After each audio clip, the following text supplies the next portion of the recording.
Tonight, we're going to explore a star so absurdly enormous that it breaks every intuition you have about how big things can get. If you replaced our sun with this star, its outer atmosphere wouldn't just swallow Mercury, Venus, Earth, and Mars. It would keep going, past Jupiter, past Saturn. It would extend so far into space that defining where this star actually ends becomes one of the hardest problems in modern astronomy. This star is called Stephenson 2-18, and it may be the largest star ever measured. But here's what makes this story truly fascinating. Astronomers aren't even sure exactly how big it is, and the physics that allows it to inflate to this size is the same physics that guarantees it cannot stay this way for long. Something has to give. Before we go any further, if you find this kind of deep exploration fascinating, a quick like or subscribe really helps the channel grow. It's a small thing for you, but it makes a huge difference for me. Now, let's begin. Let's start with something that will challenge everything you think you know about stars. When you picture a star, you probably imagine something like our sun. A bright, hot sphere of glowing gas, clearly defined against the blackness of space. Something with a visible edge. Something with a shape you could draw with a compass. You imagine a surface, a boundary, a line where the star ends and the emptiness begins. And for most stars in the universe, that mental image works well enough. The sun does appear to have a well-defined edge when you look at photographs of it. It looks like a solid, glowing ball, but that image, as intuitive as it feels, is actually a simplification. Even the sun doesn't have a true solid surface. It is made entirely of gas and plasma with no hard boundary at all. What we see as the sun's edge is simply the depth at which the gas becomes opaque enough to block our view of the interior. Below that depth, the gas is thick enough that light cannot escape directly. Above it, the gas is thin enough that photons fly outward into space. That transition zone is what we perceive as the surface, but it is not a surface in the way the ground beneath your feet is a surface. It is more like the top of a cloud bank seen from an airplane. There is no hard edge, just a gradual thinning that your eye interprets as a boundary. Now, for the sun, this distinction is almost academic. The transition from opaque to transparent happens over a relatively short distance, just a few hundred kilometers. So the sun appears to have a clean, sharp edge, even though technically it does not. But there are stars in this universe where this distinction becomes absolutely critical. Stars so enormous, so bloated, so diffuse that the boundary between star and space becomes genuinely blurred. Stars where the atmosphere extends for hundreds of millions of miles, thinning so gradually that no one can agree on exactly where the star ends. Stars where the concept of a single radius number becomes more of a rough estimate than a precise measurement. Stephenson 2-18 is one of those stars, and it may be the most extreme example we have ever found. Let me paint the picture for you. Imagine, just for a moment, that you could take Stephenson 2-18 and place it at the center of our solar system, right where the sun sits today. What would happen?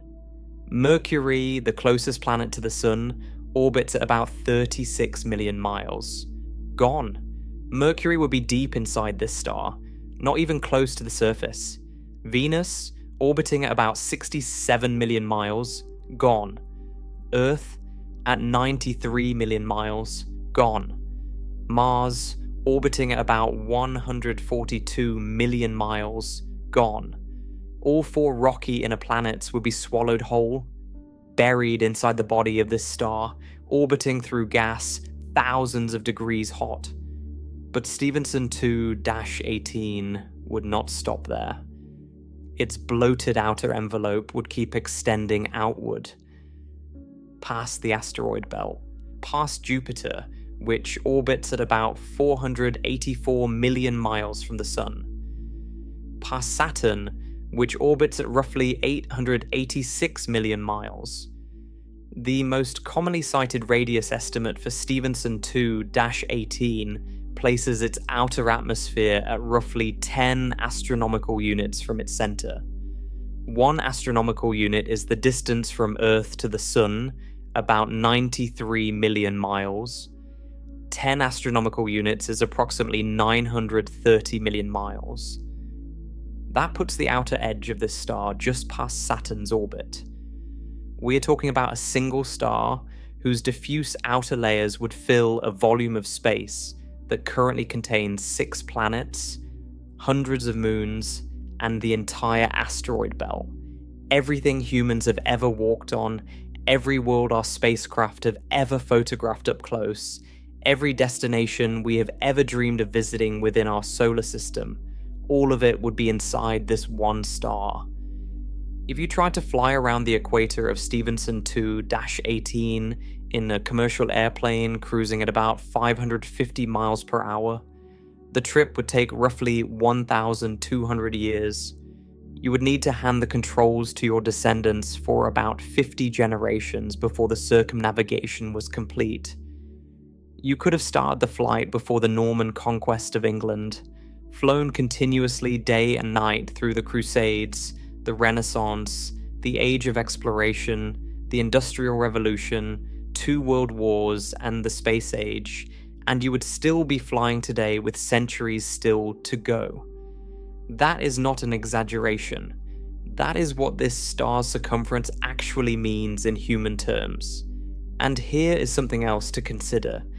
Even light, the fastest thing in the universe, traveling at about 186,000 miles per second, would need close to 3 hours to travel from one side of Stephenson 2-18 to the other.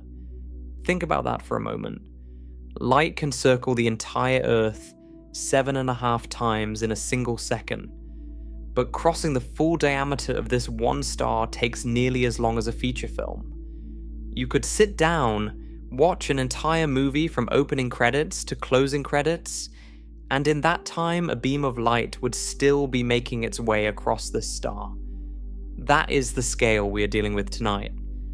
But before we dive into how Stephenson 2-18 got this way, and why its size might not be as certain as the headlines suggest, we need to understand what this star actually is, where it sits, and how astronomers discovered it. Stephenson 2-18 is located in the direction of the constellation Scutum, a small, faint constellation in the southern Milky Way that most stargazers have never noticed. You will not find it by looking up. You cannot see Stephenson 2-18 with a naked eye. You cannot see it with a backyard telescope. This star is roughly 20,000 light-years from Earth, buried deep in a crowded, dust-choked region of our galaxy near the galactic plane. The interstellar dust between us and this star is thick enough to dim and redden its visible light dramatically, which is why it went unnoticed for so long. For most of the history of astronomy, we simply could not see it. The star belongs to a massive stellar cluster called Stephenson 2. This cluster was identified in 1990 by the American astronomer Charles Bruce Stephenson, who was cataloguing stellar groupings using infrared surveys.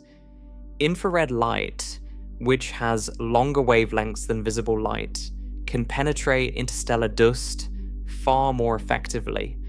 Dust that blocks visible light almost completely is nearly transparent to infrared. This is why infrared astronomy revolutionized our understanding of the Milky Way's inner regions.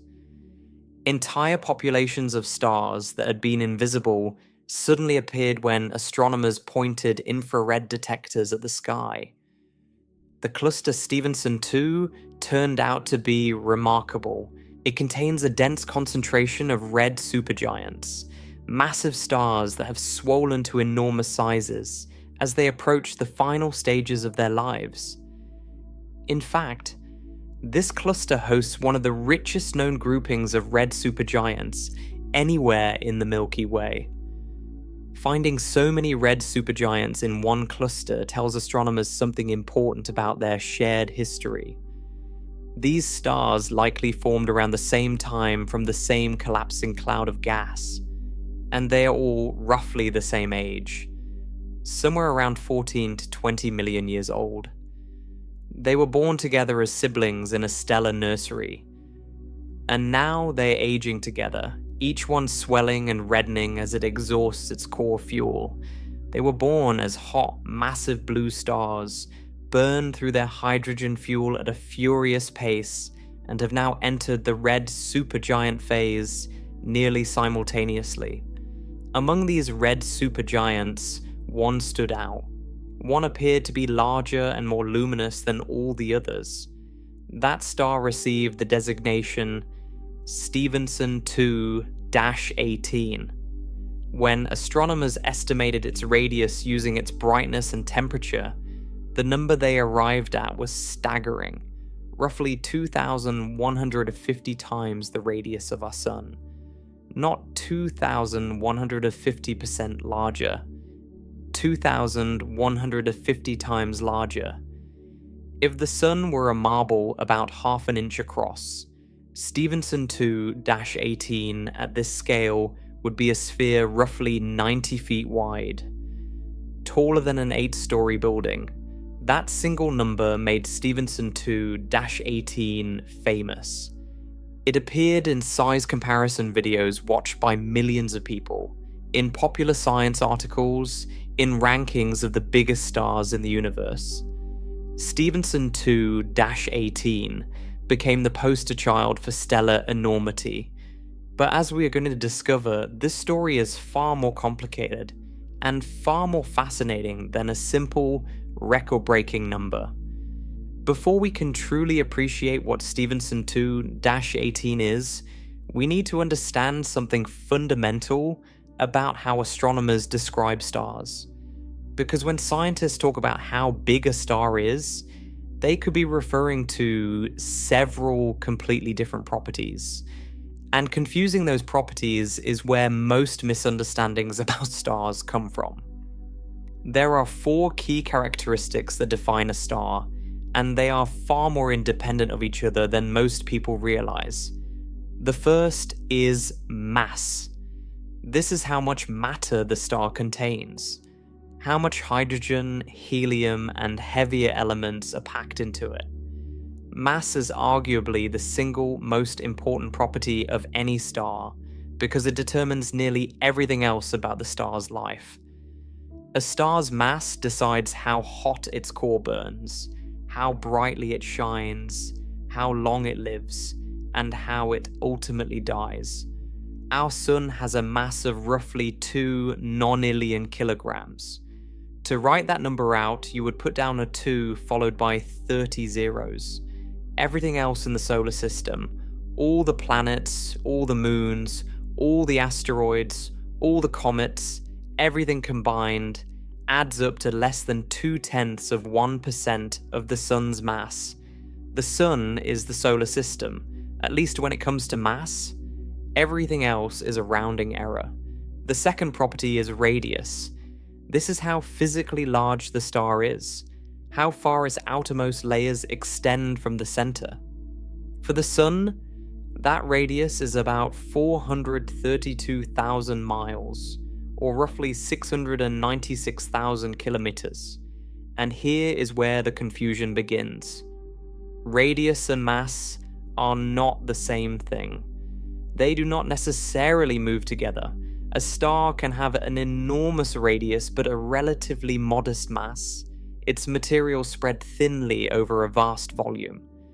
And a star can have tremendous mass crushed into a comparatively small radius, packed so tightly that a teaspoon of its material would weigh tons.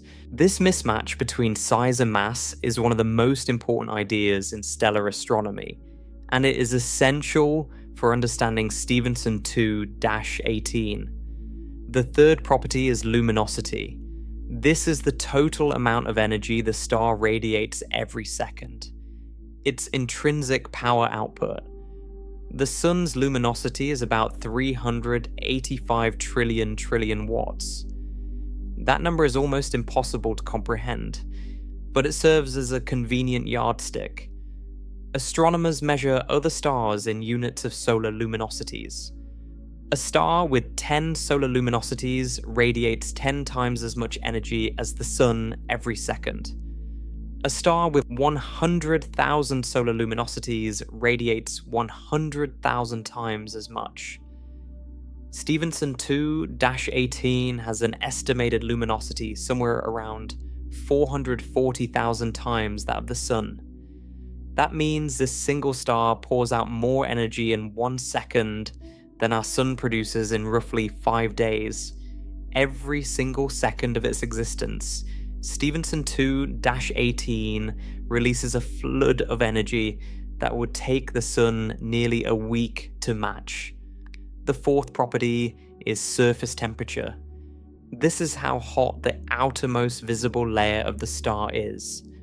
Stars span an enormous range of temperatures. The hottest stars have surfaces above 50,000 degrees Celsius, blazing blue-white with ferocious intensity. The coolest stars sit at roughly 3,000 degrees Celsius, glowing a deep, dim red. Our sun falls in the middle, at about 5,500 degrees Celsius, producing the yellowish-white light we see every day. Stephenson 2-18 is cool for a star. Its surface temperature is estimated at roughly 3,000 degrees Celsius. That makes it a red supergiant, a star whose surface glows with the color of cooling metal rather than the brilliant white of an arc welder. Now here is the critical fact that most popular descriptions of giant stars get wrong. The largest star by radius is not the most massive star. These are completely different records, held by completely different stars, and confusing them leads to a deeply misleading picture of the universe. The most massive stars we know of are found in dense, energetic star-forming regions. A star called R136, A1 sits in a young star cluster in the Large Magellanic Cloud, a small galaxy that orbits our Milky Way. R136, A1 has a mass of roughly 200 times the mass of the Sun. That is a staggering amount of matter. But R136, A1 is not a bloated red supergiant. It is a blazing blue-white star with a surface temperature exceeding 45,000 degrees Celsius. It is incredibly compact for its mass, with a radius of only about 30 to 40 times the Sun's radius. You could fit it well inside the orbit of Mercury, yet it contains perhaps 5 to 15 times more material than Stephenson 2-18. Think about how strange that is. Stephenson 2-18 extends past the orbit of Saturn. R136, A1 fits inside the orbit of Mercury. And yet R136, A1 is far more massive. It contains far more matter. The difference is density. R136, A1 is a young, hot star burning hydrogen in its core at a fantastic rate. Its enormous gravity crushes its material into a dense, compact ball. Stephenson 2-18, on the other hand, is an old star. It has exhausted the hydrogen fuel in its core and entered a late evolutionary stage where its outer layers have inflated enormously. The gas in its outer envelope is spread over such an immense volume that it becomes incredibly thin. In the outermost regions of Stephenson 2-18, the gas is less dense than the best laboratory vacuum we can produce on Earth. It is thinner than almost nothing. Yet, it is still considered part of the star. Here's a way to picture this. Imagine a cannonball and a hot air balloon. The cannonball is small, but heavy, dense, compact, all its mass concentrated into a tight sphere. The hot air balloon is enormous but light, stretched out, diffuse, taking up a huge amount of space but containing relatively little material. R136A1 is the cannonball. Stephenson 2-18 is the balloon. Both are impressive, but in completely different ways. And both hold records, just not the same record. This distinction matters because when people hear that Stephenson 2-18 might be the largest known star, they sometimes assume it must also be the most massive, the most powerful, and the most extreme in every possible category. It is not. It is extreme in one very specific dimension. Its apparent radius is enormous, but its mass is modest compared to the true heavyweights of the stellar world. Its temperature is actually quite low for a star. These properties are all connected through the physics of stellar evolution, as we will see, but they are not interchangeable. You have to keep them separate in your mind, or the story of Stephenson 2-18 will not make sense. To keep all these comparisons straight, let's anchor everything to our Sun. The Sun is a G-type main sequence star, sometimes called a yellow dwarf. It has been steadily fusing hydrogen in its core for about 4.5 billion years, and it has enough fuel to continue for roughly another 5 billion. Its radius is about 696,000 kilometers. Its surface temperature is about 5,500 degrees Celsius. Its luminosity defines the unit that astronomers use to measure every other star.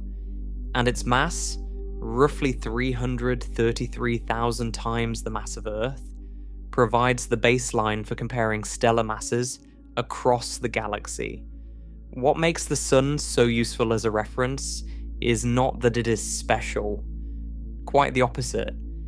The Sun is almost aggressively ordinary. It is a perfectly average middle-aged star, doing exactly what billions of other stars of similar mass are doing right now across the Milky Way. It does not pulsate dramatically. Its surface does not heave up and down by millions of miles. It does not blow off large amounts of material into space. It sits on the main sequence, that long, stable phase of core hydrogen burning that defines the majority of any star's life. Most of the stars you see in the night sky are main sequence stars like the Sun, quietly fusing hydrogen into helium and producing a steady, reliable output of light and heat. Betelgeuse, the famous red supergiant marking the shoulder of the constellation Orion, is not on the main sequence. Betelgeuse has already left that stable phase behind. It has swollen to roughly 764 times the Sun's radius, making it one of the largest stars visible to the naked eye. When you look at the constellation Orion on a winter night, Betelgeuse is the distinctly reddish star at the upper left shoulder. Its red colour is not an illusion or an atmospheric effect. It is genuinely cooler than most of the other bright stars you see, and that lower temperature is a direct consequence of its swollen, expanded state. If Betelgeuse replaced the Sun, its surface would extend well past the orbit of Mars. That alone sounds incredible. And yet, even Betelgeuse, as enormous as it is, appears modest next to Stephenson 2-18, which may be nearly 3 times wider. Stephenson 2-18 makes one of the most famous giant stars in the sky look almost ordinary by comparison. Stars do not stay on the main sequence forever. Every star eventually exhausts its core hydrogen, and when that happens, its internal structure changes in ways that are dramatic and irreversible. What happens next depends almost entirely on mass.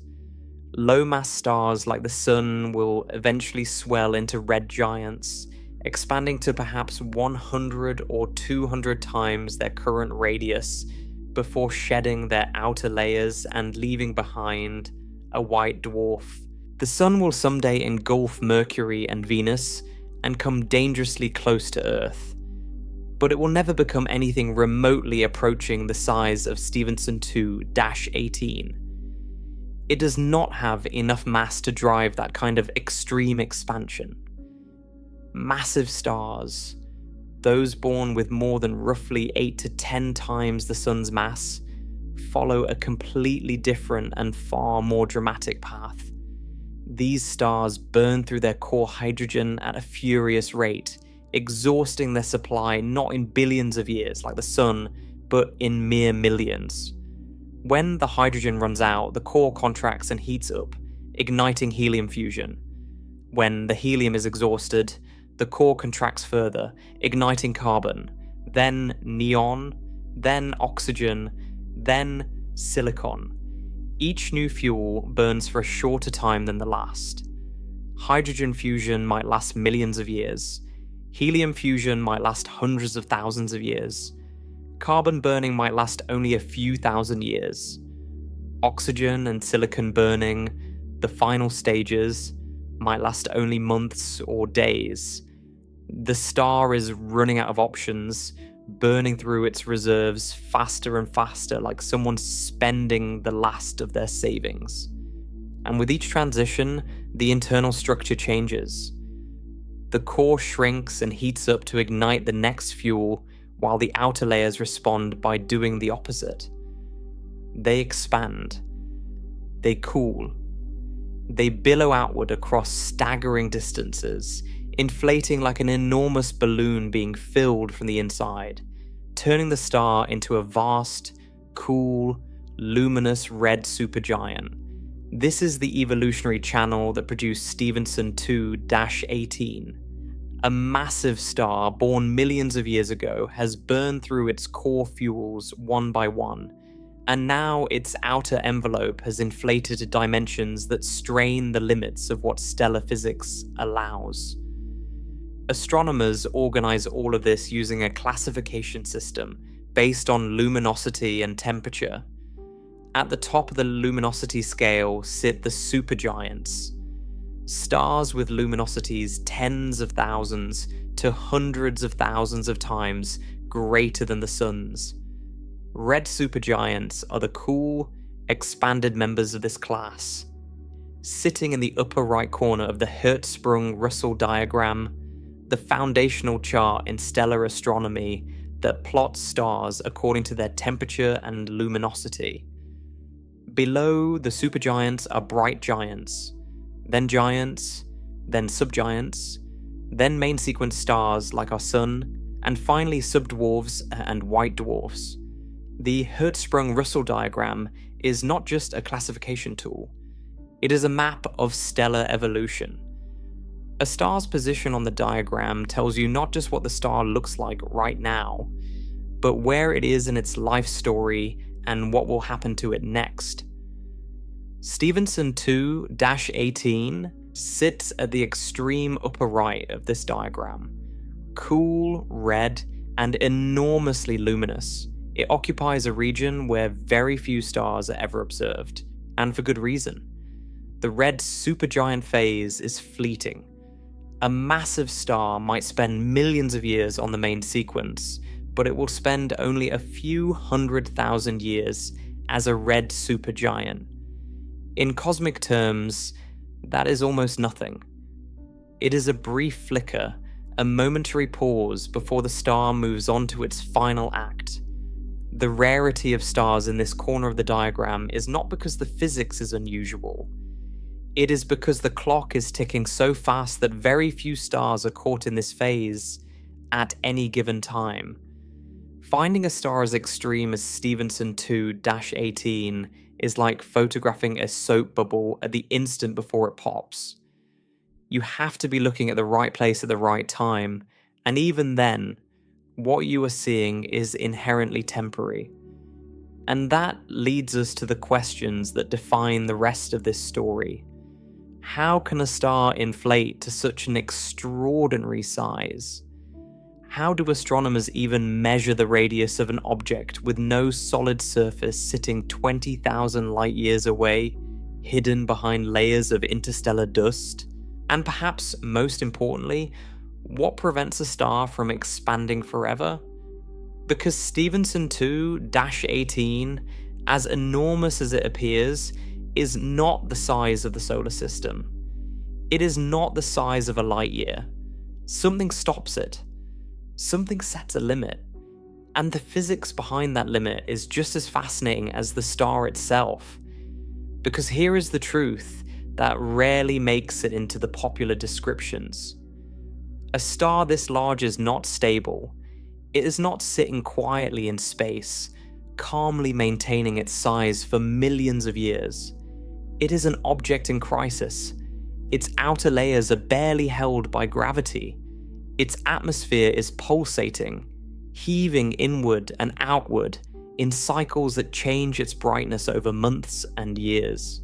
It is losing mass at a prodigious rate, shedding material into space through powerful stellar winds that carry away the equivalent of an Earth's mass every few months.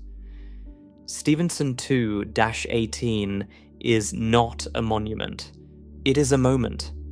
A brief, spectacular, unstable phase in the life of a massive star that has nearly exhausted its capacity to hold itself together. Understanding that moment, understanding why the star inflates, why it cannot inflate forever, and what comes next, is what the rest of this journey is about. To understand how Stephenson 2-18 became so enormous, we need to go inside a star. Not just catalogue what happens, but understand why it happens. Because the process that inflates a massive star into a red supergiant is not some accident or anomaly. It is an inevitable consequence of physics, a chain of events where each step makes the next one unavoidable. And it all starts with the most basic question in stellar astronomy. What happens when a star begins to die? Every star is, at its heart, a balancing act.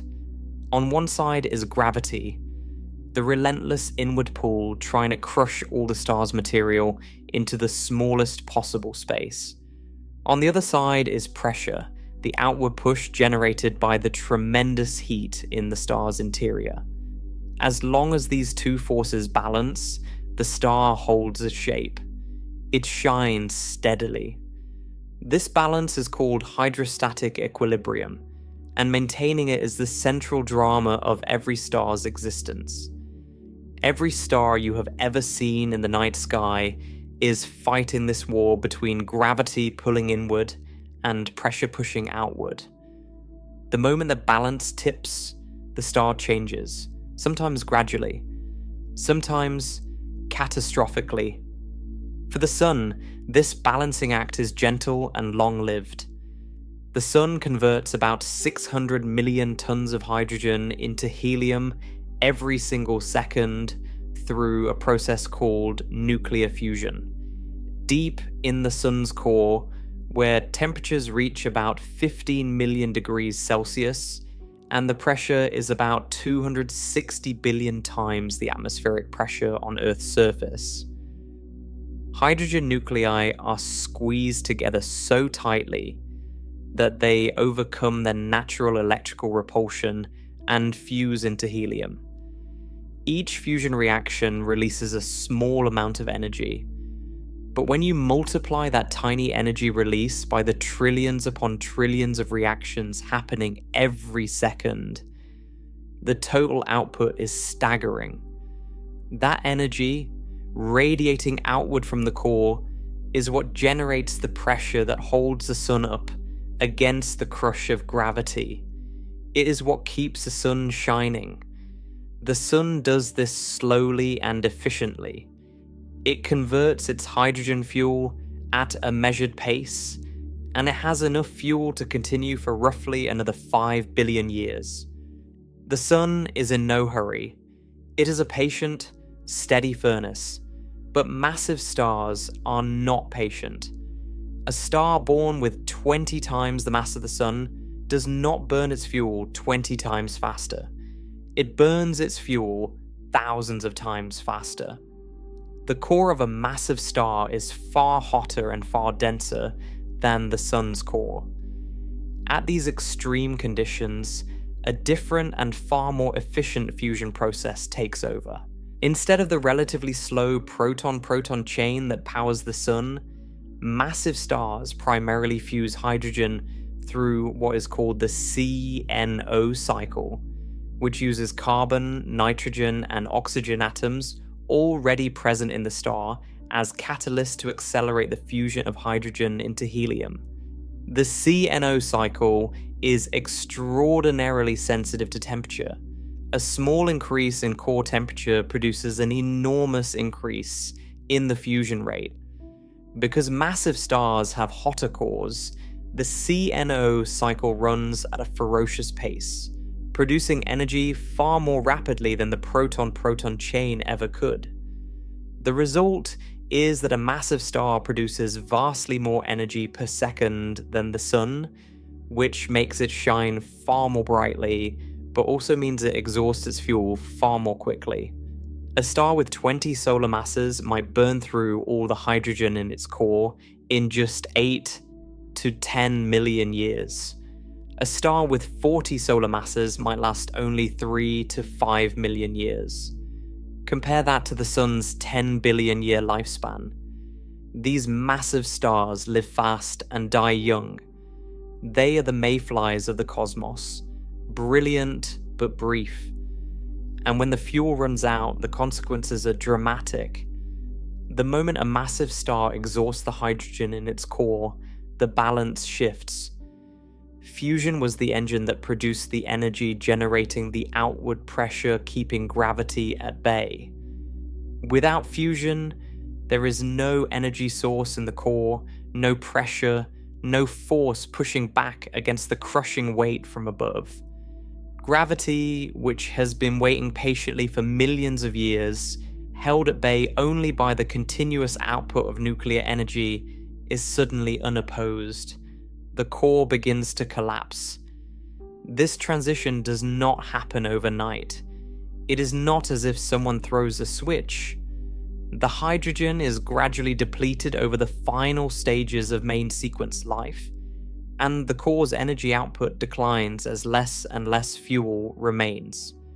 But once the hydrogen is truly gone, the core has no choice. Without an internal energy source, it cannot support itself. It contracts under gravity's relentless pull. Now, the core does not collapse all the way to nothing. Not yet. As the core contracts, it heats up. This is a basic principle of physics. When you compress gas, it gets hotter. The core is being squeezed by the immense weight of all the material above it. And as it shrinks, its temperature rises rapidly. At the same time, something else happens. The hydrogen that still exists in a shell around the now inert helium core is compressed and heated by the contracting core. This shell of hydrogen ignites. Fusion begins again, not in the core itself, but in a thin shell surrounding the core. This shell burning is actually more vigorous than the core burning was. It produces energy at a higher rate, flooding the layers above with an increased flow of radiation. And here is where things get strange. Here is where the physics becomes counterintuitive. As the core contracts and heats up, the outer layers of the star do the opposite. They expand. They expand enormously. This seems backwards. The core is getting smaller and hotter, so you might expect the whole star to get smaller and hotter. But that is not what happens. Instead, the star develops a split personality. The core shrinks while the envelope swells. The interior gets denser while the exterior gets more diffuse. Astronomers sometimes call this the mirror principle, because the core and the envelope behave like mirror images.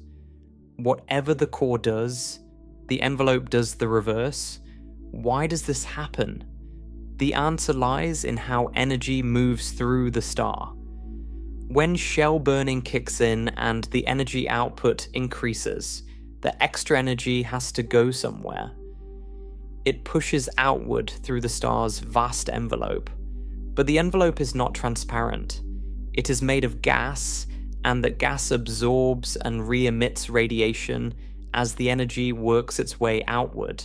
The efficiency of this absorption depends on the opacity of the gas, how effectively the material blocks radiation from passing through. Here is the critical feedback loop. As the extra energy from shell burning pushes into the envelope begins to expand. As it expands, it cools, and as it cools, something remarkable happens to the opacity. The cooler gas becomes more opaque. It becomes better absorbing radiation. Think of it like trying to push light through increasingly thick fog. The cooler the gas gets, the thicker the fog becomes, and the harder it is for radiation to escape. This creates a runaway process. More energy pushes into the envelope. The envelope expands and cools. Cooler gas becomes more opaque. More opaque gas traps more energy. Trapped energy causes further expansion. Further expansion causes further cooling. And the cycle continues. The star inflates because the physics drives it to inflate. Each step amplifies the next. The envelope balloons outward, growing larger and larger, its surface temperature dropping as the gas stretches across an ever greater volume. This is how a compact, hot, blue star transforms into a bloated, cool, red supergiant. The core is collapsing and igniting heavier fuels. The envelope is swelling outward in response, and the farther it swells, the cooler it gets, and the harder it becomes for the star to radiate its energy efficiently, which drives even more expansion. The star is caught in a feedback loop that pushes it toward enormous size. But how do we actually know how large these stars become? Astronomers cannot fly a tape measure out to Stephenson 2-18. They cannot see the star as a resolved disk even through the most powerful telescopes. From 20,000 light years away, the star appears as nothing more than a point of light, indistinguishable in shape from any other star. So how do they determine its radius? The answer comes from a relationship discovered in the 19th century by the physicists Joseph Stephan and Ludwig Boltzmann. The Stefan-Boltzmann law describes a fundamental connection between three properties of any radiating object: its total luminosity, its surface temperature, and its physical size. The relationship works like this. The total energy a star radiates depends on two factors. First, how much surface area it has. A bigger star has more surface to radiate from, so all else being equal, it radiates more total energy. Second, how hot that surface is. A hotter surface radiates enormously more energy per unit of area than a cooler one. And the relationship with temperature is extreme. If you double the surface temperature, you do not double the energy output per unit area. You increase it by a factor of 16. Temperature to the fourth power.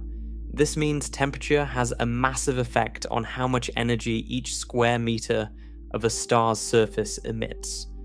Now, here is why this matters for red supergiants.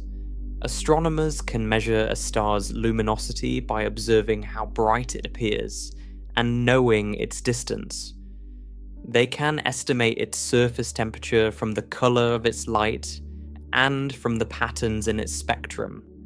Once you know both of these numbers, the radius is locked. It is not a free choice. It is determined by the mathematics. There is only one radius that could produce that particular luminosity at that particular temperature.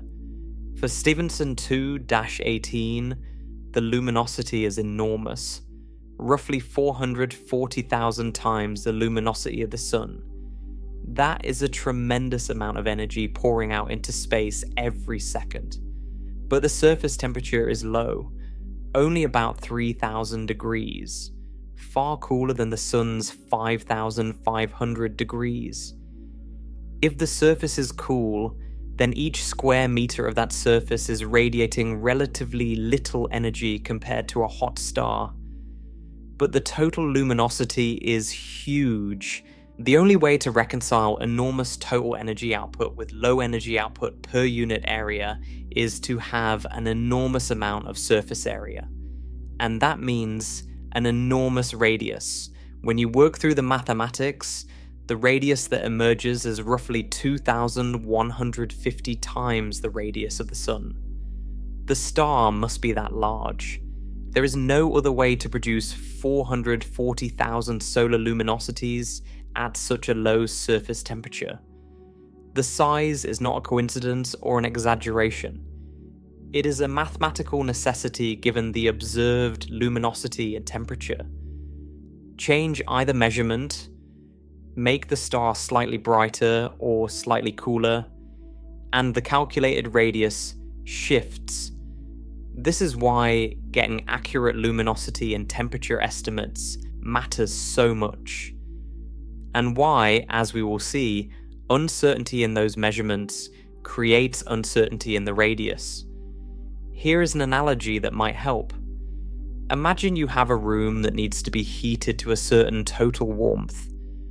You can use a few very hot space heaters, each one radiating intense heat from a small surface.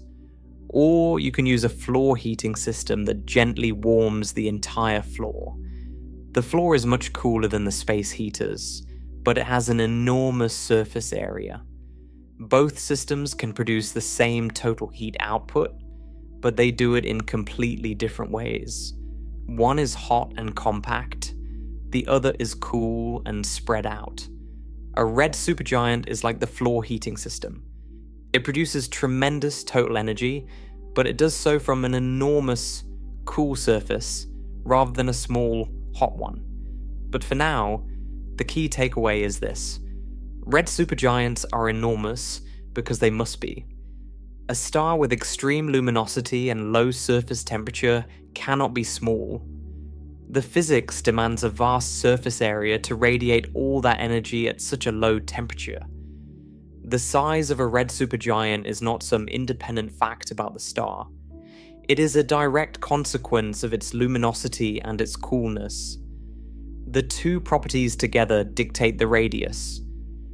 Now, let's talk about what the surface of a star like Stephenson 2-18 actually looks like, because it is nothing like what you might imagine.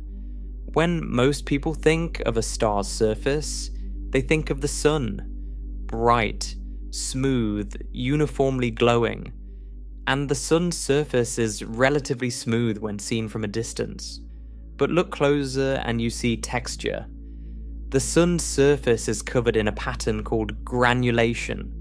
Small cells of hot gas rising from below, radiating their energy, cooling, and sinking back down. Each granule is roughly 1,000 kilometers across, about 600 miles from edge to edge. There are millions of these granules covering the sun's surface at any time, creating a fine-grained pattern like the surface of boiling oatmeal viewed from above. Each granule lasts only about 10 to 20 minutes before it is replaced by a new one. The surface is constantly churning, constantly turning over. This churning is driven by convection. Convection is the process by which hot material rises, cools, and sinks back down, transferring heat from the interior to the surface. In the sun, convection operates in the outer 30% or so of the star's radius. Below that, energy is transported by radiation, photons bouncing their way outward. Above that, in the convection zone, hot gas physically rises to the surface, gives off its energy as light, and falls back down. This creates the granulation pattern we observe. In red supergiants, convection operates on a completely different scale. Because the star is so much larger and its outer envelope is so much deeper, the convective cells are not tiny granules 1,000 kilometers across. They are monsters. Computer simulations of red supergiant surfaces show that the entire visible surface might be covered by only a handful of convective cells. Perhaps 3 to 10 cells at any given time, each one spanning a significant fraction of the star's radius. On a star the size of Stephenson 2-18, a single convective cell could easily be wider than the distance from the Sun to Mars. 300 million miles across or more. Each one is a vast upwelling of hot gas, rising from deep within the star, expanding outward as it reaches the surface, radiating its energy, cooling, and sinking back down in the dark lanes between cells. The result is a surface that looks nothing like a smooth sphere. If you could somehow see the surface of a red supergiant up close, you would see a boiling, churning, irregular landscape.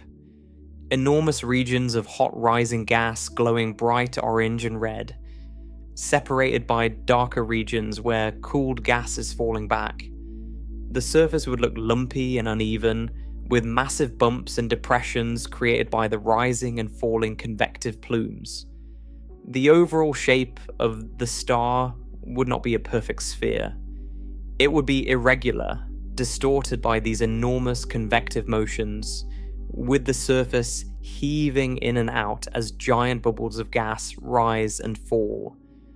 We have actually observed this using a technique called interferometry, where signals from multiple telescopes are combined to achieve extremely high resolution. Astronomers have directly imaged the surfaces of a few nearby red supergiants. Betelgeuse, being relatively close at roughly 650 light-years from Earth, has been studied in particular detail. Images show that its surface is indeed lumpy and irregular, with bright hotspots and dark regions corresponding to the convective cells. The surface is not smooth. It is not uniform. It's a roiling, bubbling, three-dimensional landscape of gas in constant motion. Stephenson 2-18 is far too distant for us to resolve its surface directly. At 20,000 light-years, it remains a point of light even to our best instruments. But the physics is the same. The same convection processes that create the lumpy surface of Betelgeuse are operating inside Stephenson 2-18, just on an even larger scale. The convective cells on Stephenson 2-18 would be proportionally enormous, potentially spanning hundreds of millions of miles each, creating a surface that is anything but the smooth, glowing ball most people imagine when they think of a star. And then there is the question of density, because one of the most striking things about red supergiants is how thin the gas in their outer envelopes actually is. We tend to imagine stars as dense, heavy objects, and the cores of stars certainly are dense. The core of the Sun has a density about 150 times the density of water. The core of a red supergiant is even denser, compressed by the weight of all the material above it. But the outer envelope of a red supergiant tells a completely different story. As the envelope expands to fill a volume billions of times larger than the Sun, the gas within it is spread extraordinarily thin. Consider the numbers. The Sun has a radius of about 696,000 kilometers. Stephenson 2-18 has a radius roughly 2,150 times larger. Volume scales with the cube of the radius. That means Stephenson 2-18 occupies a volume roughly 10 billion times larger than the Sun. But its mass is not 10 billion times greater. Its mass is perhaps 12 to 40 times the mass of the Sun, depending on the estimate. So you are taking a few dozen solar masses of material and spreading it across a volume 10 billion times larger than the Sun. The average density drops to almost nothing. In the outermost regions of the star, the gas is thinner than the best vacuum we can produce in any laboratory on Earth. Thinner than the space between molecules in the upper reaches of Earth's atmosphere. If you could somehow stand in the outer envelope of Stephenson 2-18, you might not even realize you were inside a star. The gas would be so thin it would be essentially invisible. You would see through it as easily as you see through air. You could wave your hand and feel nothing. No resistance, no heat that you could detect by touch at that rarefied density. And yet, this gas is still gravitationally bound to the star. It is still part of the star. It is just spread so thin that calling it gas is almost generous. It is more like a faint haze, a whisper of matter stretched across hundreds of millions of miles. If you gathered all the gas in a sphere 1 million miles across from the outer envelope of this star and compressed it to the density of air at sea level on Earth, you might end up with a volume small enough to fit inside a closet. This extreme thinness is part of what makes defining the edge of a red supergiant so difficult. With the Sun, the transition from opaque to transparent happens over a relatively short distance, so the edge appears sharp. With a star like Stephenson 2-18, the transition is far more gradual. The gas thins out slowly, fading from barely detectable to truly empty space over an enormous distance. Where exactly do you draw the line and say, the star ends here? Different methods of measurement, different wavelengths of light, and different definitions of what counts as the star's boundary will give you different answers. The edge of a red supergiant is not a wall. It is a fade. There is one more crucial behavior of red supergiants that we need to understand before we can fully appreciate what Stephenson 2-18 is doing, and that is pulsation. Red supergiants do not simply sit at a fixed size. They breathe. They expand and contract over periods of months to years, their brightness rising and falling as their outer layers heave inward and outward. This pulsation is driven by the same interplay of opacity and energy that inflated the envelope in the first place. As the outer layers of the star contract slightly, they heat up. Hotter gas becomes more opaque, trapping more radiation. The trapped radiation builds up pressure, pushing the layers back outward. As they expand, they cool. Cooler gas becomes less opaque in certain layers, allowing more radiation to escape. With less radiation pressure supporting them, the layers slow, stop, and begin falling inward again. And the cycle repeats. Inward, outward, inward, outward. Like a slow, deep breath. For most red supergiants, this pulsation is semi-regular. It does not follow a perfectly predictable clock the way some variable stars do. The periods can range from a few hundred days to a few thousand days, and the amplitude varies from cycle to cycle. Some cycles are large, causing the star's brightness to change by a factor of 2 or more. Others are smaller, barely noticeable. The irregularity comes partly from the interaction between multiple pulsation modes operating simultaneously, and partly from the enormous convective motions that are happening at the same time. The star is not just pulsating as a whole. Individual convective plumes are rising and falling on their own timescales, adding layers of complexity to the brightness variations. The star's behavior is not chaotic exactly, but it is complex. The result of many overlapping physical processes all happening at once, in a structure that spans hundreds of millions of miles. We saw a dramatic example of this with Betelgeuse in late 2019 and early 2020. Betelgeuse suddenly dimmed noticeably, losing roughly 2/3 of its apparent brightness over a few months. For a brief time, it was the faintest anyone alive had ever seen it. Some people wondered whether the star was about to explode as a supernova. It was not. What likely happened was a combination of the star's natural pulsation cycle and a dramatic surface event. One of the large convective plumes appears to have ejected a cloud of hot gas outward from the surface. As that gas moved away from the star and cooled, it condensed into a cloud of dust particles. That dust cloud then blocked part of Betelgeuse's light from our perspective, causing the dimming. Within months, the dust dispersed and Betelgeuse returned to normal brightness. This event illustrated something important about red supergiants. They are not passive objects. They are active, dynamic, constantly changing. Their surfaces eject material. Their brightness fluctuates. Their sizes shift. At any given moment, the radius you measure for a red supergiant depends on when you measure it and at what wavelength you observe. The star you see tonight might have a slightly different apparent size than the star you would see 6 months from now. This matters enormously for Stephenson 2-18.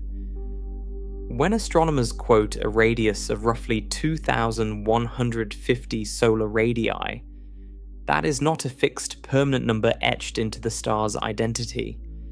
It is a snapshot. A single estimate derived from observations taken at a particular time, in a particular wavelength, using a particular set of assumptions about temperature, luminosity, distance, and dust. The star itself is almost certainly pulsating, its outer layers heaving in and out, its brightness changing over timescales of months or years. The radius we have measured is one frame from a movie that is constantly playing.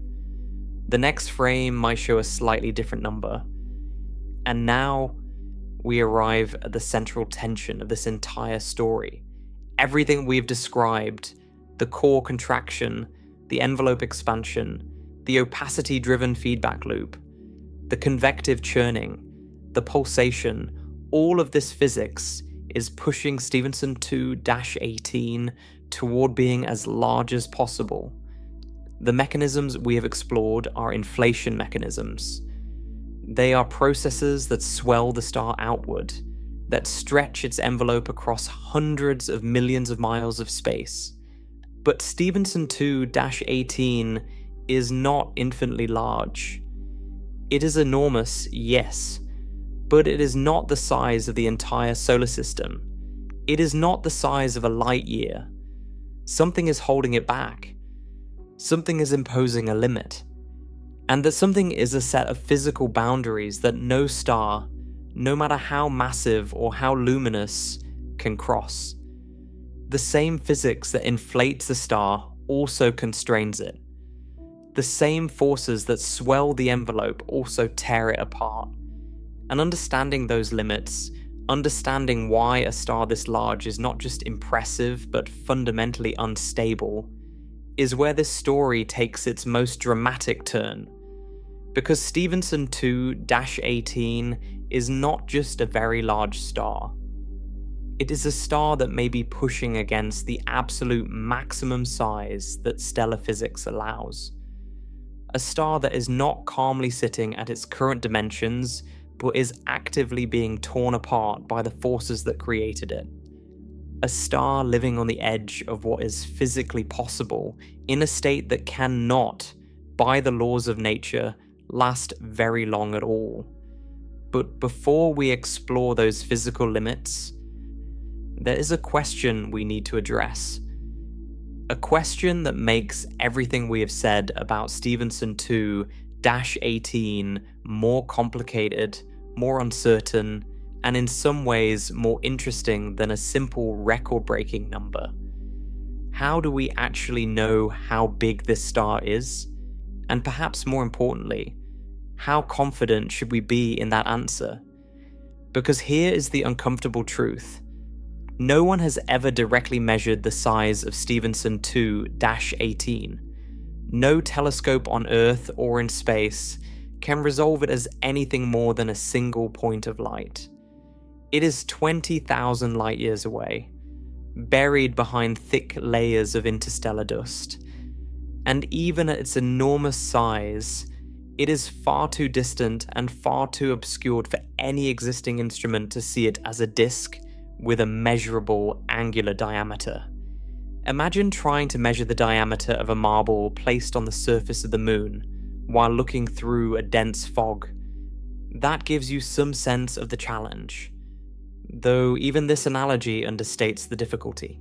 When astronomers say this star has a radius of roughly 2,150 times the Sun's radius, they are not reporting a direct measurement the way you might measure the width of a table with a ruler. They are reporting the result of a calculation. A calculation that depends on a chain of estimated inputs, each one carrying its own uncertainty, each one capable of shifting the final answer significantly if it turns out to be wrong. Let's walk through that chain, link by link, because understanding where the uncertainties lie is essential to understanding what we actually know about this star. The foundation of the size estimate is the Stefan-Boltzmann relationship we explored earlier. If you know a star's luminosity and its surface temperature, you can calculate its radius. The math is straightforward. But the math is only as good as the numbers you feed into it. And for Stephenson 2-18, both numbers are difficult to determine. Start with luminosity. You cannot measure a star's luminosity directly. What you can measure is its apparent brightness, how bright it looks from Earth. To convert apparent brightness into true luminosity, you need to know one critical thing: how far away the star is. This matters because of a simple but powerful rule. Light spreads out as it travels. A star that is twice as far away appears 4 times fainter. A star that is 10 times farther away appears 100 times fainter.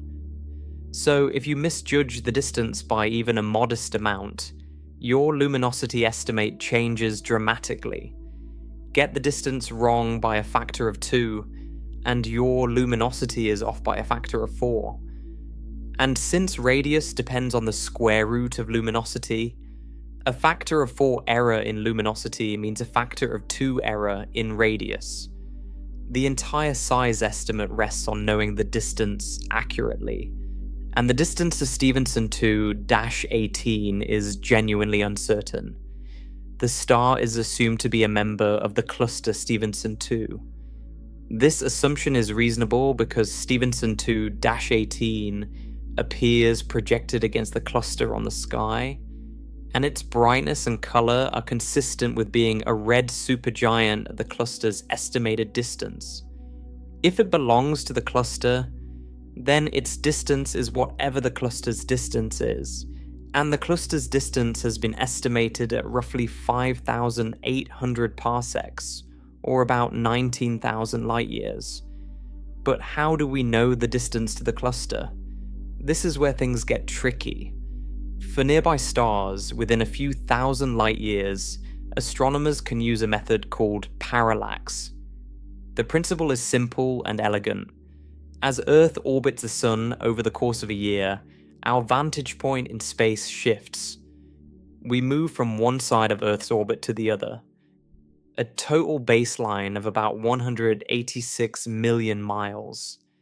Nearby stars appear to shift very slightly against the background of more distant stars as our viewpoint moves, just as your finger appears to jump when you alternate closing one eye and then the other.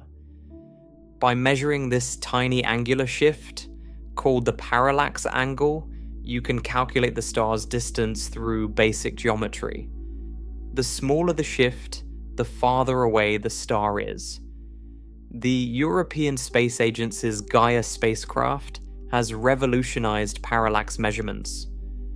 Orbiting the Sun at a point about 1 million miles from Earth, Gaia has measured the positions and parallaxes of nearly 2 billion stars with astonishing precision. For stars within a few thousand light years, Gaia can determine distances to within a few percent. But parallax has a fundamental limitation. It becomes less reliable with distance. The farther away a star is, the smaller the parallax angle becomes, and eventually the shift becomes so tiny that it is comparable to or smaller than the measurement uncertainty itself.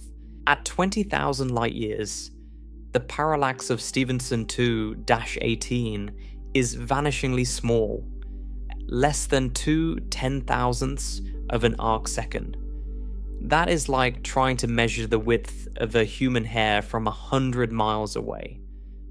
Gaia can detect something at that level, but the error bars are enormous.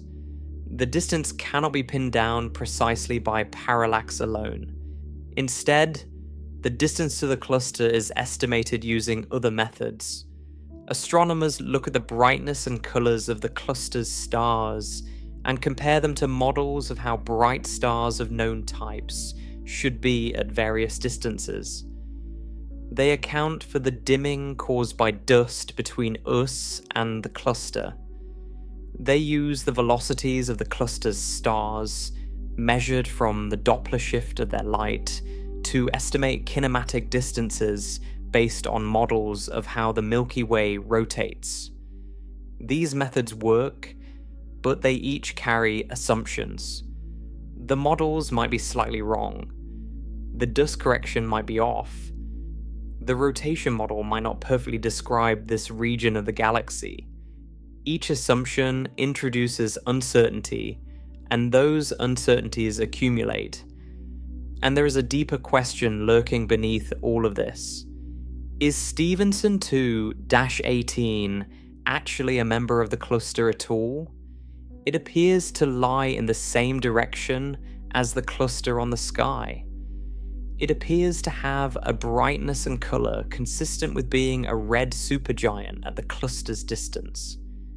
Its radial velocity, the speed at which it is moving toward or away from us, is consistent with the velocities of other cluster members. All of this evidence supports cluster membership, but none of it proves it definitively. Stars can share similar velocities and apparent positions by coincidence, especially in the crowded, complex environment of the inner galaxy. What if Stephenson 2-18 is a foreground star closer to us than the cluster, merely projected against it by chance? Or what if it is a background star, farther away than the cluster, seen through it by a quirk of alignment? If the star is closer than we think, then it is less luminous than we think, and therefore smaller than we think. If it is farther away, then it is more luminous, and potentially even larger. The cluster membership assumption is the best interpretation of the available evidence, but it is not proven beyond doubt. It is one more link in a chain of estimates, one more assumption in a calculation that is only as strong as its weakest assumption. Now let's add another complication: dust. The region of the galaxy where Stephenson 2-18 sits is one of the most heavily obscured regions accessible to us. Between Earth and this star lie enormous clouds of interstellar dust. Countless tiny particles of carbon and silicate minerals floating in the vast spaces between stars. These particles are not like the dust in your house. They are incredibly small, typically less than a micrometer across, smaller than the wavelength of visible light. But there are so many of them, spread across thousands of light years, that their cumulative effect is dramatic. They do not just block light uniformly, they preferentially scatter and absorb shorter wavelengths. Blue light is scattered away more efficiently than red light. This is fundamentally the same physics that makes sunsets on Earth appear red. Earth's atmosphere scatters blue sunlight away from the line of sight, leaving the redder wavelengths to reach your eye. Interstellar dust does exactly the same thing, but on a vastly grander scale, across thousands of light years of intervening space. The result is that Stephenson 2-18 appears both fainter and redder than it truly is. The dust dims it and shifts its colour. Astronomers must correct for this effect, a process called de-reddening, before they can determine the star's true brightness and true colour. But de-reddening requires knowing exactly how much dust lies along the line of sight, and what properties that dust has. Different types of dust scatter light differently. Dust in one part of the galaxy may behave slightly differently from dust in another region. The correction is not a simple, universal formula. It depends on local conditions that are not always well known. If the de-reddening correction is too small, the star appears fainter and redder than it really is, leading to an underestimate of the luminosity and possibly an incorrect temperature estimate. If the correction is too large, the opposite happens. The luminosity is overestimated, and the calculated radius may be inflated. This is not a minor detail. For a star as deeply embedded in dust as Stephenson 2-18, the dust correction is substantial. Small errors in this correction can shift the radius estimate by hundreds of solar radii in either direction. The third input to the size calculation is the surface temperature. And for cool red supergiants, measuring the temperature is surprisingly difficult.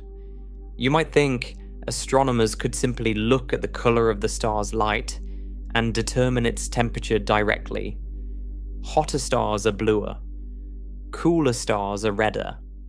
This is true in principle, but in practice, the spectra of cool red supergiants are extraordinarily complex.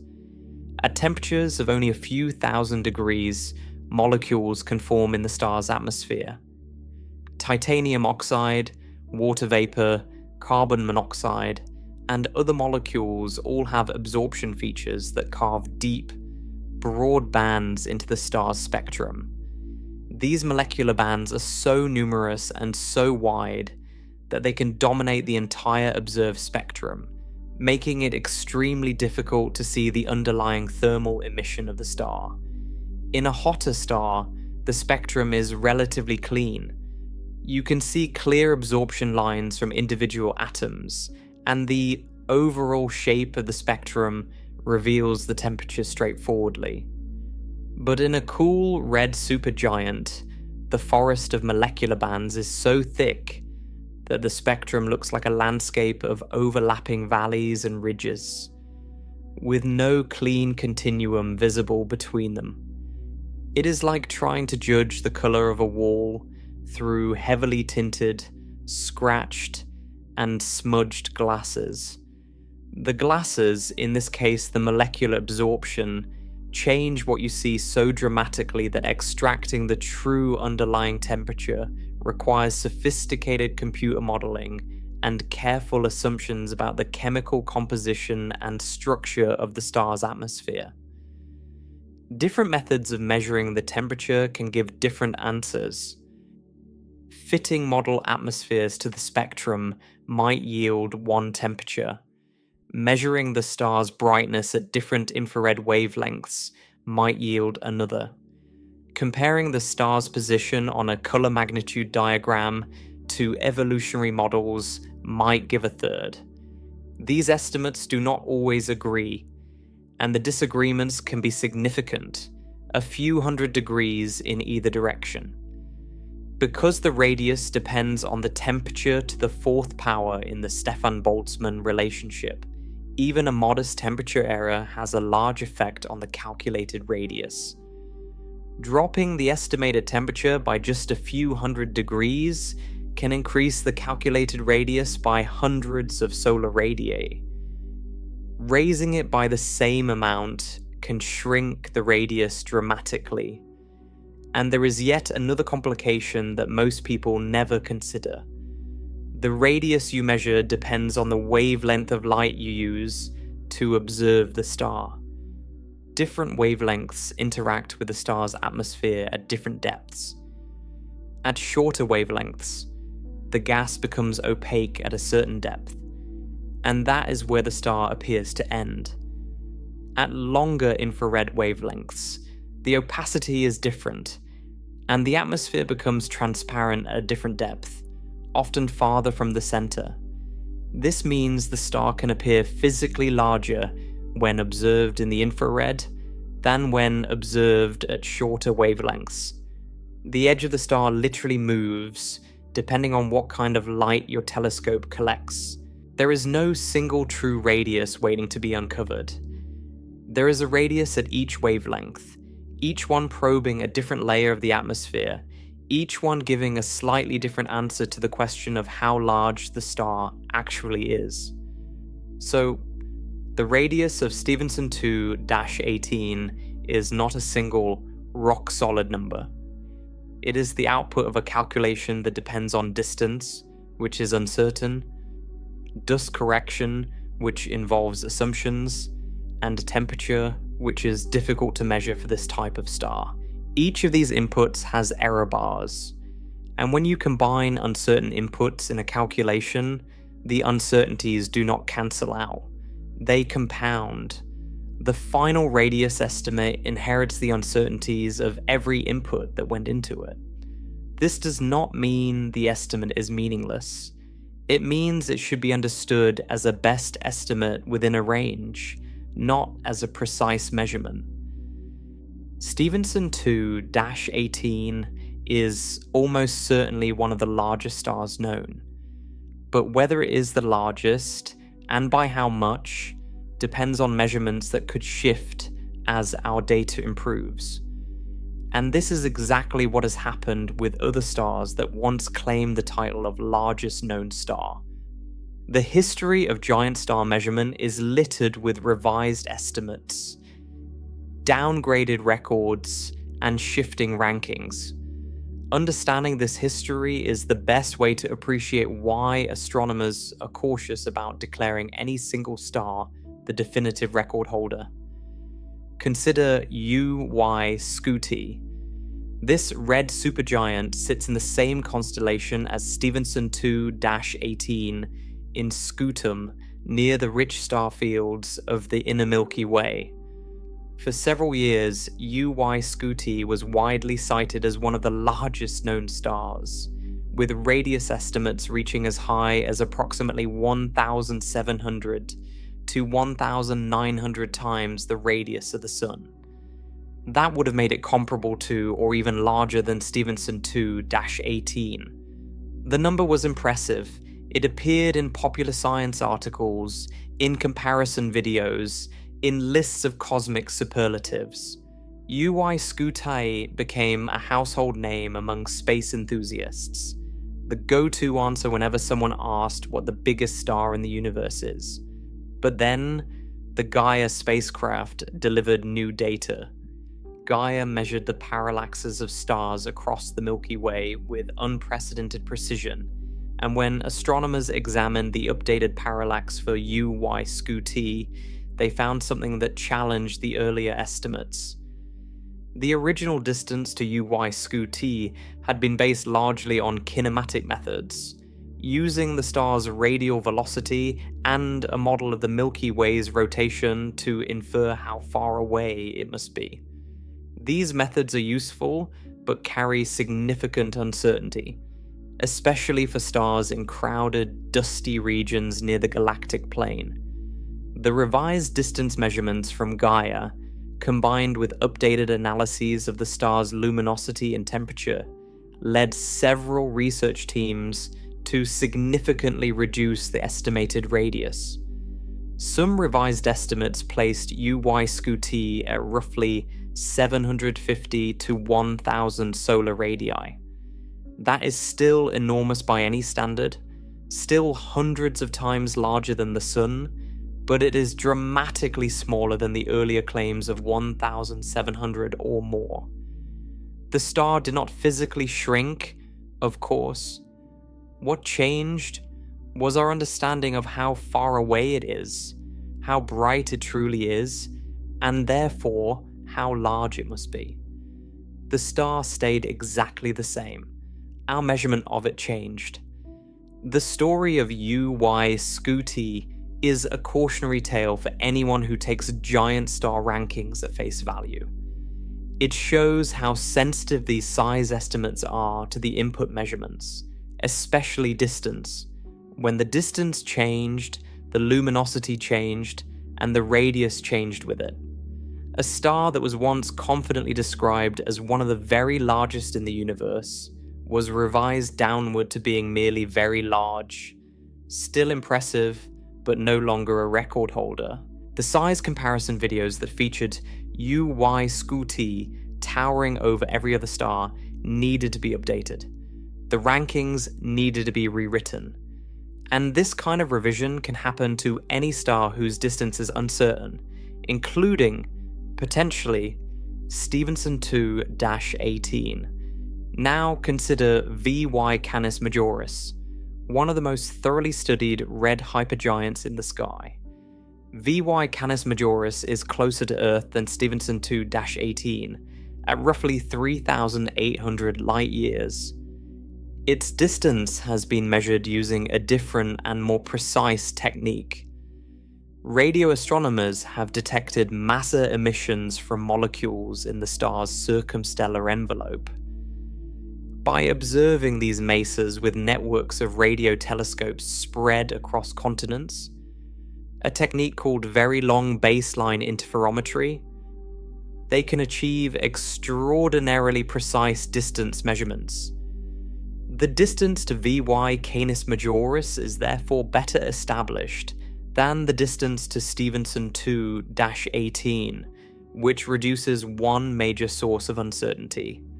The current best estimate for the radius of VY Canis Majoris is roughly 1,420 times the radius of the Sun. That makes it one of the largest known stars, but noticeably smaller than Stephenson. 2-18's estimated 2,150 solar radii. What makes VY Canis Majoris particularly instructive, however, is not just its size, but its shape, or rather its lack of shape. VY Canis Majoris is surrounded by a complex asymmetric nebula of ejected material. Observations using the Hubble Space Telescope and ground-based instruments reveal arcs, knots, loops, and filaments of gas and dust extending outward from the star in different directions. These are the remnants of past mass loss episodes, times when the star shed enormous amounts of material from its surface. Some of these ejection events appear to have been enormous, each one launching thousands of Earth masses worth of material outward in a single explosive burst. The resulting features extend thousands of astronomical units from the star, far beyond anything that could be considered part of the star itself. They are debris fields, a scattered trail of evidence documenting a violent and ongoing process of self-destruction.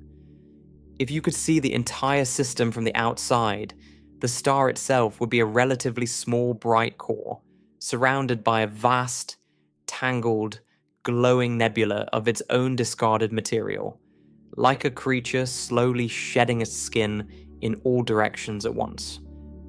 More importantly, the star itself does not appear to be spherical. Interferometric observations suggest that the visible surface is lumpy and irregular, distorted by enormous convective plumes and asymmetric mass loss. The star appears to be ejecting material more vigorously in some directions than in others, which means the surrounding nebula is not a uniform shell, but a chaotic, asymmetric structure. When astronomers quote a radius for VY Canis Majoris, they are giving an average, a simplified number that represents a roughly spherical approximation of something that is decidedly not spherical. The actual star, if you could see it up close, would look more like a misshapen, boiling blob surrounded by streamers and clouds of expelled gas than like a clean, round sphere. There would be no sharp edge to draw a circle around. The boundary would be jagged, diffuse, and different depending on which direction you looked.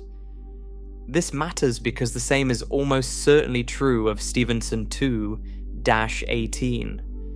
When we say it has a radius of roughly 2,150 solar radii, we are not describing a smooth spherical boundary drawn neatly in space. We are describing an approximate average around an irregular, pulsating, asymmetric, constantly changing structure.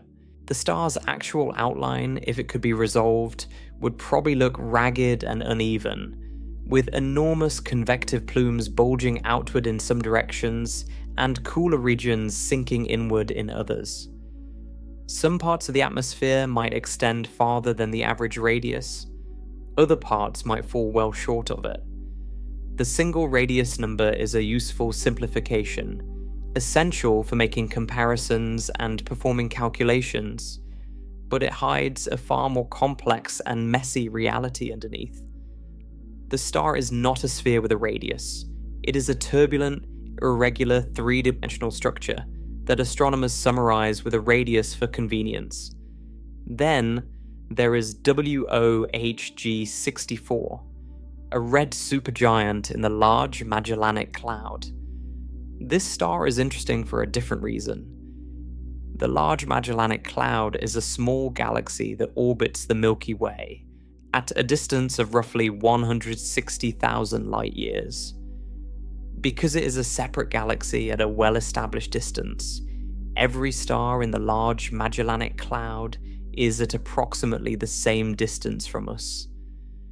This eliminates one of the biggest sources of uncertainty that plagues measurements of Milky Way red supergiants like Stephenson 2-18 and UY Scuti. We know how far away WOH G64 is, with far greater confidence than we know the distance to most giant stars in our own galaxy. Using this well-known distance, astronomers have estimated the radius of WOH G64 at roughly 1,540 times the radius of the Sun. Some earlier estimates placed it even larger, around 1,700 solar radii. That makes it one of the largest stars in the Large Magellanic Cloud, and one of the largest known anywhere. But even with the distance nailed down, uncertainties in temperature and dust correction remain. WOH G64 is embedded in its own thick cocoon of dust, material that the star itself has expelled over time. This circumstellar dust forms a dense torus, a donut-shaped ring around the star's equator that complicates the temperature and luminosity measurements in the same way that interstellar dust does for Stephenson 2-18.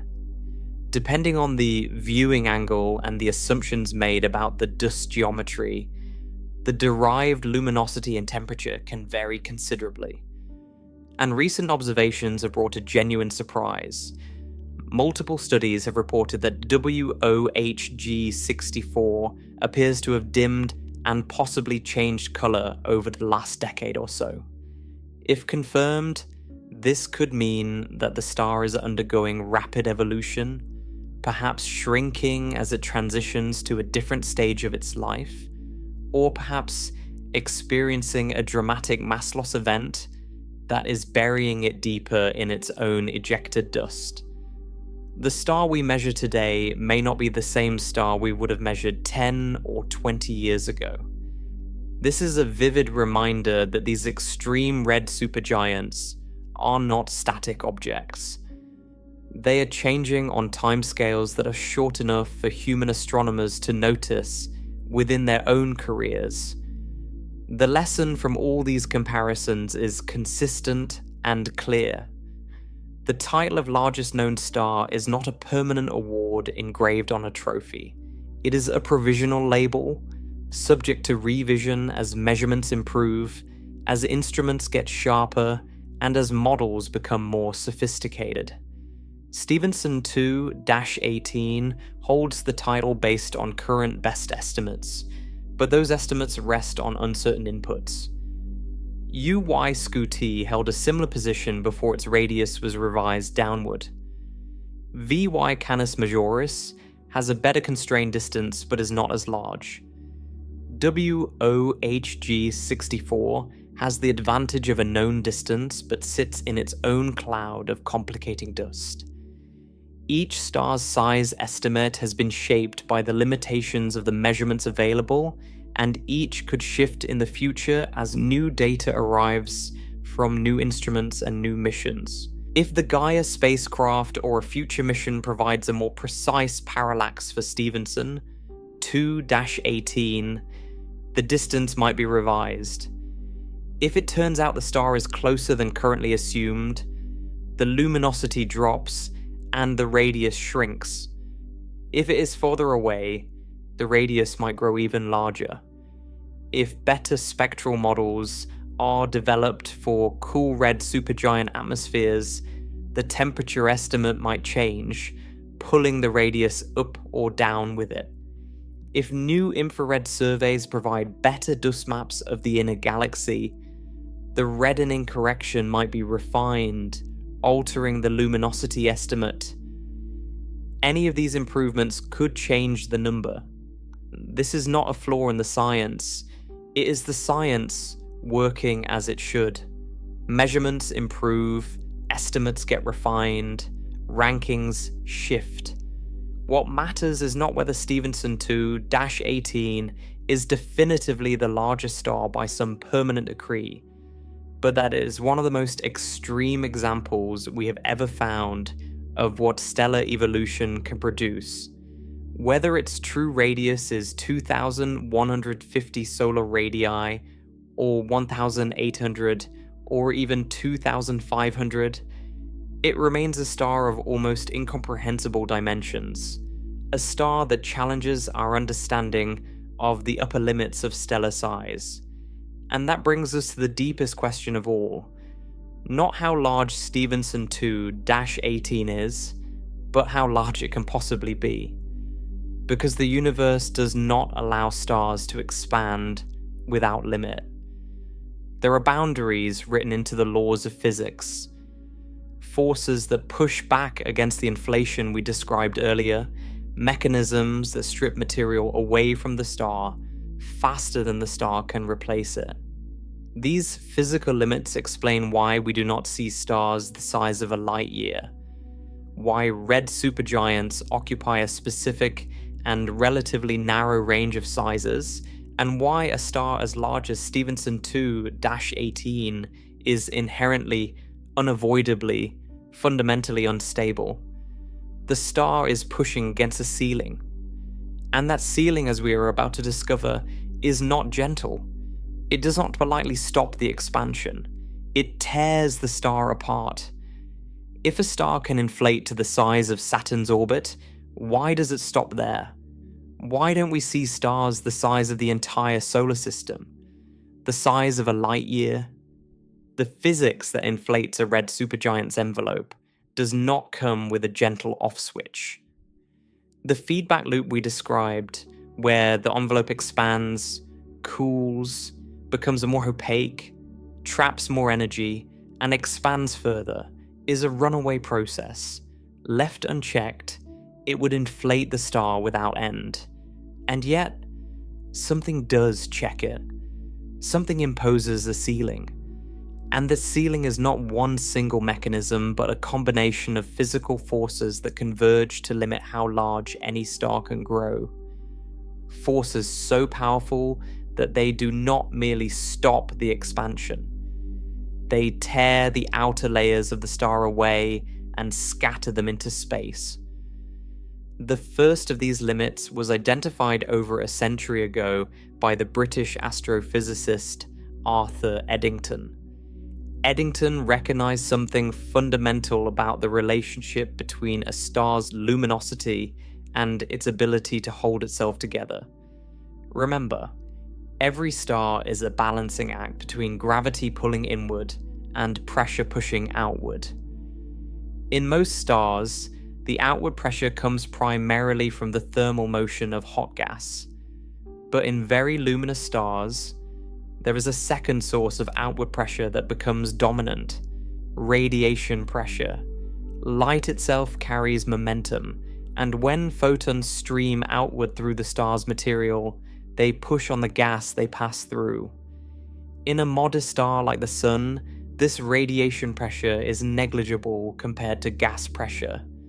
But in a star with hundreds of thousands of times the Sun's luminosity, radiation pressure becomes enormous. Every second, an overwhelming flood of photons pours outward through the star's envelope, each one delivering a tiny push to the atoms and molecules it encounters. Eddington showed that for any given massive star, there is a maximum luminosity beyond which radiation pressure overwhelms gravity. This is called the Eddington luminosity. If a star's energy output exceeds this limit, the outward push of radiation becomes stronger than the inward pull of gravity, and the outer layers of the star are no longer bound. They are blown away. The star literally cannot hold itself together against the force of its own light. Think about what that means. A star so luminous that its own light is strong enough to rip it apart. The photons streaming outward from the core carry enough combined momentum to overcome the gravitational pull of an object containing 10 or 20 or 30 times the mass of our Sun. Light is usually gentle. You don't feel the push of a flashlight beam. But when a star produces hundreds of thousands of times the Sun's luminosity, the cumulative push of all those photons becomes a force capable of dismantling the star from the outside in. Now, the Eddington limit, as originally formulated, applies most cleanly to hot, fully ionized stellar atmospheres. Red supergiants are more complex because their cool atmospheres contain molecules and dust, which interact with the radiation differently than ionized gas. But the basic principle still holds. There is a maximum luminosity that a star of a given mass can sustain before radiation pressure begins to strip its outer layers away. And red supergiants, with their extreme luminosities, are uncomfortably close to this boundary. Stephenson 2-18, radiating at roughly 440,000 times the luminosity of the Sun, while containing perhaps only 12 to 40 solar masses of material, is producing an extraordinary amount of radiation pressure relative to the gravitational force available to contain it. The star is straining against the ceiling, but radiation pressure does not need to exceed the Eddington limit everywhere in the star to cause devastating mass loss. It only needs to exceed it locally, in certain layers, at certain times. And this is exactly what happens in red supergiants, through a mechanism that is both elegant and destructive. In the cool outer atmosphere of a red supergiant, temperatures drop low enough for tiny solid particles to form. These are dust grains, microscopic specks of carbon or silicate minerals that condense out of the cooling gas the way water droplets condense out of humid air. These dust grains are extraordinarily efficient at absorbing starlight, far more efficient than the gas alone. When a photon strikes a dust grain, it transfers its momentum to the grain, giving it a push outward. Because dust grains are so much better at absorbing radiation than gas, the effective radiation pressure on dusty material is much higher than on clean gas. In a region where dust is formed, the radiation pressure can locally exceed gravity, even if the star's overall luminosity is below the Eddington limit for its mass. The dust grains, propelled outward by radiation pressure, do not leave alone. They are embedded in the surrounding gas, And as they accelerate outward, they drag gas along with them through collisions between dust particles and gas molecules. This creates a stellar wind, a continuous outflow of material streaming away from the star into space. Not a gentle breeze, but a torrent. In extreme red supergiants, this dust-driven wind can be ferocious. Mass loss rates for the most extreme red supergiants can reach 1/10,000th of a solar mass per year. That might sound small, but consider what it actually means. 1/10,000th of a solar mass per year means the star sheds roughly one Earth mass every 10 to 12 days. Imagine a sphere of material the mass of our entire planet being launched into space roughly every week and a half. Year after year, century after century. Over the course of the red supergiant phase, which might last a few 100,000 years, the star can lose a substantial fraction of its total mass. Several solar masses of material can be stripped away and ejected into the surrounding space, forming a vast circumstellar nebula of gas and dust that spreads outward for trillions of miles in every direction. We see the evidence of this mass loss everywhere we look at red supergiants. VY Canis Majoris is surrounded by an elaborate nebula of ejected material. The accumulated debris of hundreds of thousands of years of stellar wind and episodic mass ejections. Betelgeuse is embedded in a series of shells and arcs of expelled gas, each one marking a past episode of enhanced mass loss. Even the Sun loses mass through its solar wind, but at a rate billions of times slower than a red supergiant. The Sun's wind is a gentle breeze. The wind from Stephenson 2-18 is a hurricane. And here is where pulsation re-enters the story in a crucial way. Remember, red supergiants breathe. Their outer layers expand and contract over periods of months to years. This pulsation is not just a cosmetic effect that changes the star's brightness. It plays a direct role in amplifying mass loss. When the star's outer layers expand during the outward phase of a pulsation cycle, material is lifted to greater heights above the star's core. At these greater heights, the gravitational pull is weaker because the material is farther from the center of mass. The gas is also cooler at these greater heights, which means dust can form more easily. And once dust forms, radiation pressure grabs it and accelerates it outward. The pulsation does the initial heavy lifting, hoisting material up to where conditions are right for dust formation. Radiation pressure then takes over, driving the dusty material away from the star entirely. This creates a powerful 1-2 punch. Pulsation lifts material up. Dust forms.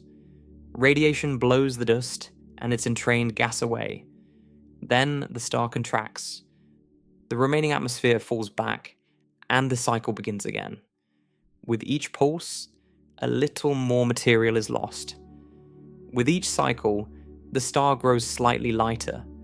Over thousands of pulsation cycles spanning hundreds of thousands of years, the cumulative effect is enormous.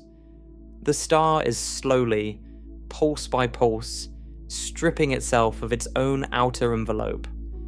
This pulsation-enhanced dust-driven mass loss is why red supergiants cannot expand without limit.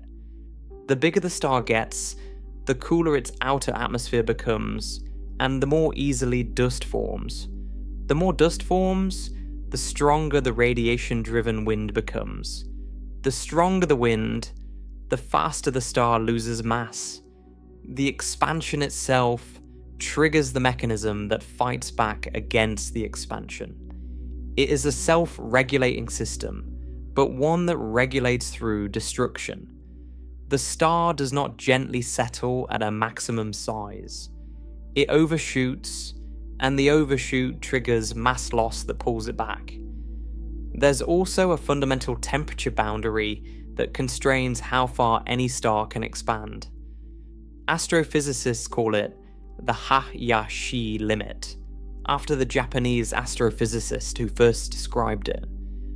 The Hayashi limit is a nearly vertical boundary on the right side of the temperature-luminosity diagram, the same diagram we discussed earlier that maps every star by its temperature and luminosity. This boundary represents the coolest possible surface temperature that a star of a given luminosity can have while remaining in stable equilibrium. The physics behind this limit involves how energy is transported through the star's interior. In the outermost layers of a red supergiant, energy is carried by convection, hot gas raising, and cool gas sinking. But convection can only carry energy so efficiently. There is a maximum rate at which convection can transport energy outward through the envelope. If the star tries to cool below the Hayashi limit, the demand on convection exceeds what it can deliver. The envelope becomes fully convective from top to bottom, and still cannot carry the required energy flux. The star enters a regime where no stable equilibrium configuration exists at that temperature. The entire envelope becomes dynamically unstable, heaving and pulsating with increasing violence. The star either sheds mass rapidly through explosive outbursts, contracts back to a hotter temperature where equilibrium is possible, or undergoes dramatic structural changes that can fundamentally alter its evolution. What this means in practice is that red supergiants are pressed against a wall. They have expanded and cooled as far as the physics of stellar structure allows. Stephenson 2-18, with its surface temperature of only about 3,000 degrees, is already sitting very close to the Hayashi limits for a star of its luminosity. It has almost no room to cool further. If it tries to expand more and cool below this boundary, its envelope becomes dynamically unstable and material is lost even faster. The star has essentially reached the end of the road in terms of how cool and how large it can get. The Eddington limit pushes from above, restricting how luminous the star can be without blowing itself apart. The Hayashi limit pushes from the right, restricting how cool and expanded the star can become without losing structural stability. Mass loss pushes from all directions, stripping the envelope away faster and faster as the star inflates. These three forces together define a box, a region of physical possibility within which red supergiants must exist. And Stephenson 2-18 appears to be pressing against the walls of that box on nearly every side. This is why the red supergiant phase is so brief. A massive star might spend 10 million years on the main sequence, steadily fusing hydrogen, shining reliably, maintaining its compact hot structure. But it will spend only a few 100,000 years as a red supergiant, possibly less. Some stars pass through this phase even faster, in as little as tens of thousands of years. By cosmic standards, this is not even the blink of an eye. It is a flash, a momentary flicker, a single frame in a movie that lasts millions of years. If the entire life of a massive star were compressed into a single year, the red supergiant phase would occupy only the last few days. Everything we have discussed tonight, the enormous envelope, the pulsation, the mass loss, the spectacular size, all of it happens in what amounts to the closing days of a stellar biography that spans millions of years.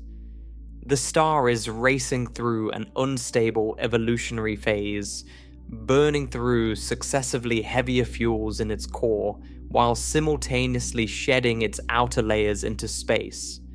The clock is ticking in both directions. The core is running out of fuel. The envelope is running out of mass. Something has to break, and it will break soon. So what happens next? What is the future of Stephenson 2-18? The honest answer is that we do not know the precise details. We cannot predict exactly when this star will reach the end of its life, or exactly how the final stages will unfold. Stellar evolution at this extreme is complex, and the models still carry significant uncertainties. But the broad outline is clear, and it points toward one of the most violent events in the universe. Deep inside Stephenson 2-18, hidden beneath that vast, diffuse, pulsating envelope, the core is approaching its final crisis. It has already burned through hydrogen, helium, and likely carbon. It may be fusing neon, oxygen, or even silicon at this very moment. These final fuels are consumed with terrifying speed, each one lasting a fraction of the time its predecessor did. The closing acts measured not in millennia, but in months and days. When the last fuel is spent, the core is left with a ball of iron. And iron is the end of the line. Every element lighter than iron releases energy when fused. That released energy is what has powered the star for its entire life. But iron is different. Fusing iron does not release energy. It consumes energy. When the core becomes iron, there is no longer any fuel that can produce the energy needed to support the core against gravity.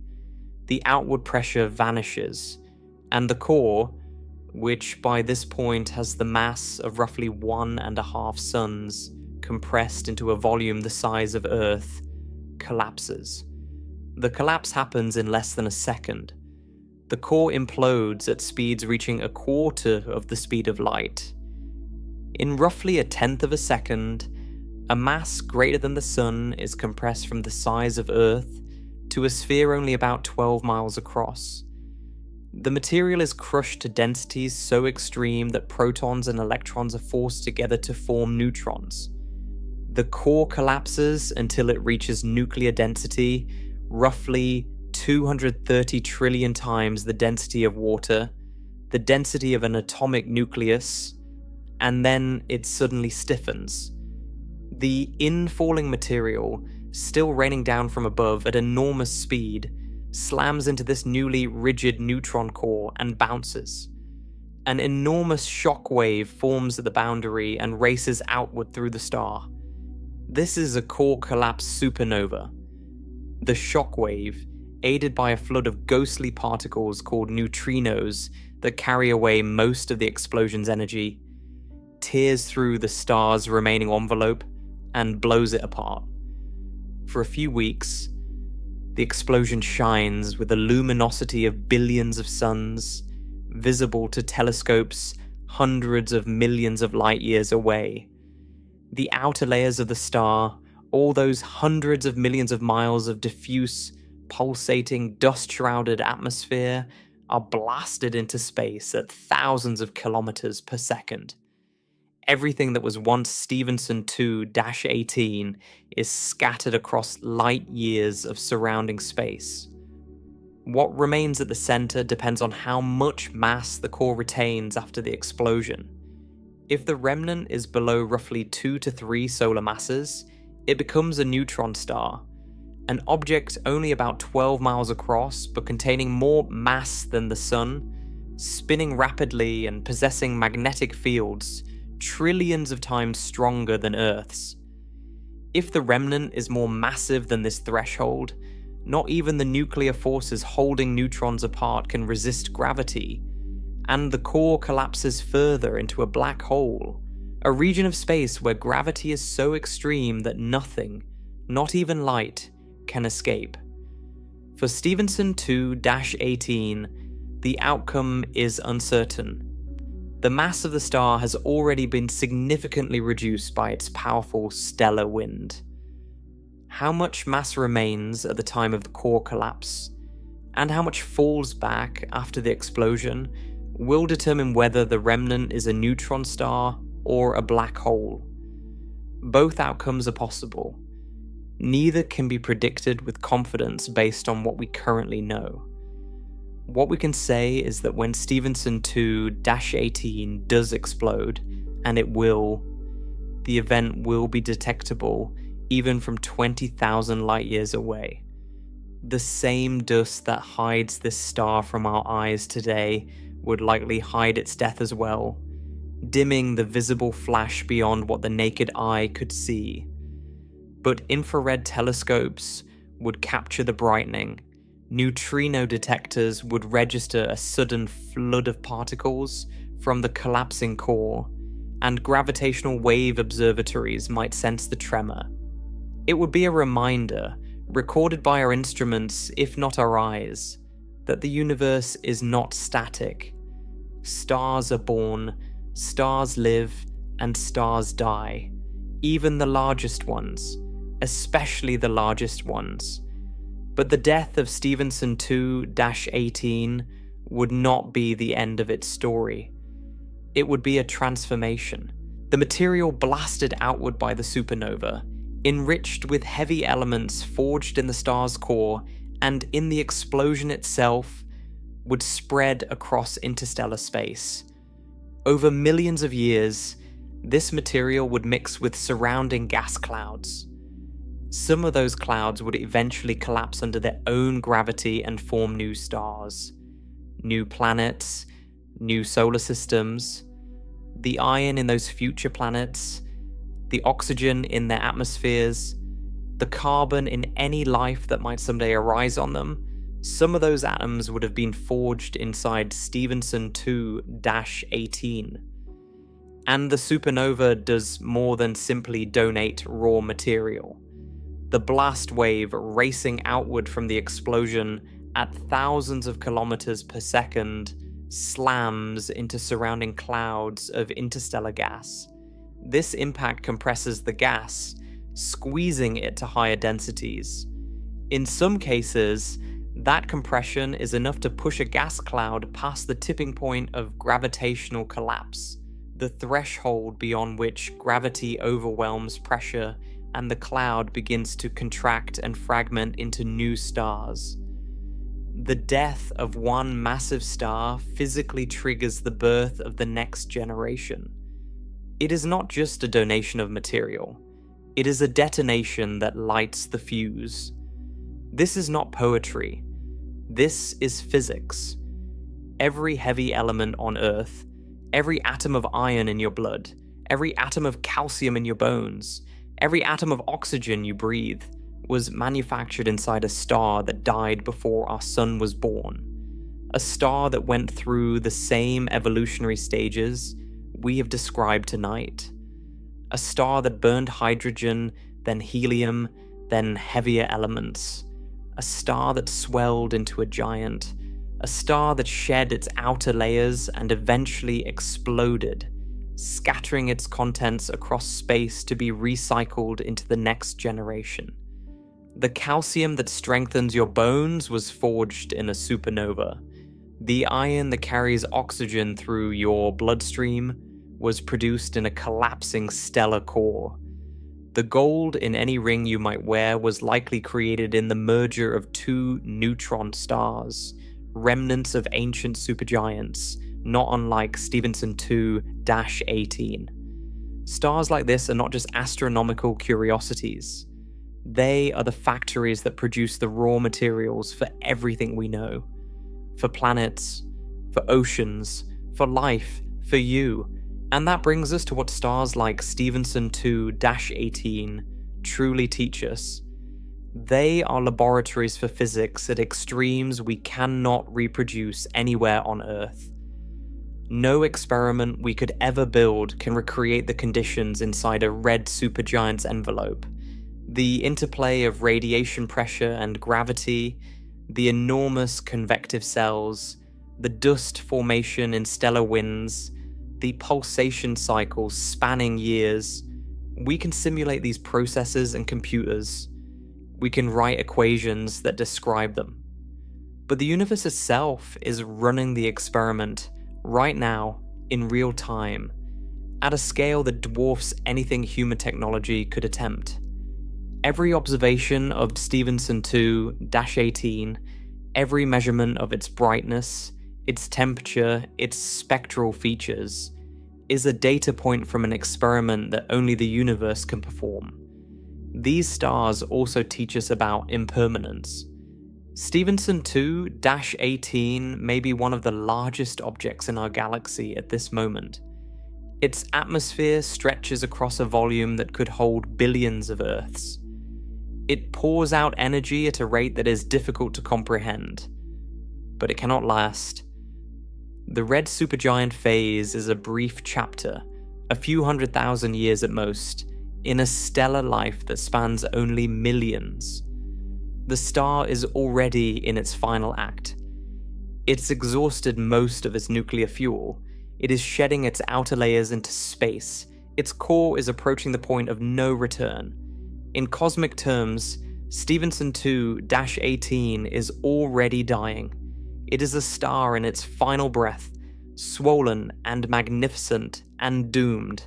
And yet, here it is, right now. At this particular moment in the nearly 14 billion year history of the universe, this star exists. It has inflated to dimensions that may represent the extreme upper limit of what a star can achieve. It occupies a region of physical possibility that few stars have ever reached, and none can occupy for long. We are alive at the same time as this star, in its most dramatic, most spectacular, most fleeting phase. In a few 100,000 years, it will be gone, replaced by an expanding cloud of debris and a compact remnant. But tonight, it's still there, 20,000 light years away in the constellation Scutum, pulsating quietly in the infrared, invisible to the naked eye, but known to us through the instruments we have built and the physics we have learned. There is something extraordinary about that. We are small creatures on a small planet, orbiting an ordinary star. We live for decades in a universe that measures time in billions of years. And yet, through nothing but curiosity and ingenuity, we have discovered a star so large it could swallow the inner solar system. We have measured its brightness, estimated its temperature, calculated its size, and understood the physics that created it. We have traced the chain of events from core hydrogen exhaustion, to envelope inflation, to mass loss, to inevitable collapse. We have placed this star in context, comparing it to other giants, acknowledging the uncertainties, respecting the limits of what we know. We have done all of this from a distance of 20,000 light years, using light that left the star when our ancestors were still living in the last ice age. That is not a small achievement. That is one of the most remarkable things our species has ever done. Stephenson 2-18 will not last. No star this large can endure. The physics that inflated it is the same physics that will destroy it. The luminosity that makes it magnificent is the same luminosity that is stripping it bare. The pulsation that defines its character is the same pulsation that is feeding its winds. Everything about this star is working toward its own end. It is a monument built of forces that are simultaneously creating it and dismantling it. A structure that exists only because the process of its own destruction has not yet finished. But for now, for this cosmically brief window, it exists. One of the largest single objects in the Milky Way. A star so big it challenges our vocabulary and strains our imagination. A star that should not exist for long, and yet does exist, right now, in this moment that we happen to share with it. The universe is full of things that are vast and permanent. Galaxies that last for billions of years. Stars that shine for trillions. But some of the most extraordinary things in the universe are the ones that cannot last. The supernova that outshines a galaxy for a few weeks. the gamma ray burst that releases more energy in 10 seconds than the sun will produce in its entire lifetime, and the red supergiant that inflates to the size of an orbit, pushes against every physical limit that exists, and then vanishes in a flash of light, leaving behind only a compact remnant and a spreading cloud of stardust. Stephenson 2-18 is one of these fleeting wonders. Enjoy the fact that it exists right now, because in the grand ledger of cosmic time, it will be gone before the universe even notices it was here. And yet, for this one brief moment, it is magnificent. Thank you for joining me on this journey through one of the most extreme objects in the known universe. If you found this exploration valuable, a like or subscribe would mean a lot. It helps me keep making these deep dives into the cosmos. And the next time someone asks you what the biggest star is, you will know the real answer. Not just a name, not just a number, but the whole story. The physics that inflates it, the uncertainty that surrounds it, the forces that limit it, and the fate that awaits it. Stephenson 2-18 is not just a very large star. It is a story about what happens when matter pushes against the boundaries of what physics allows. And that story, like the star itself, is extraordinary. Good night. And remember, even the largest stars are temporary, but the atoms they forge, the elements they scatter across space, the worlds they make possible, those last forever. You are proof of that. Every atom in your body was once inside a star. And someday, the atoms inside Stephenson 2-18 will be inside something new. Perhaps a planet. Perhaps an ocean. Perhaps something alive. The cycle continues. The universe rebuilds itself from the ruins of its own grandest creations.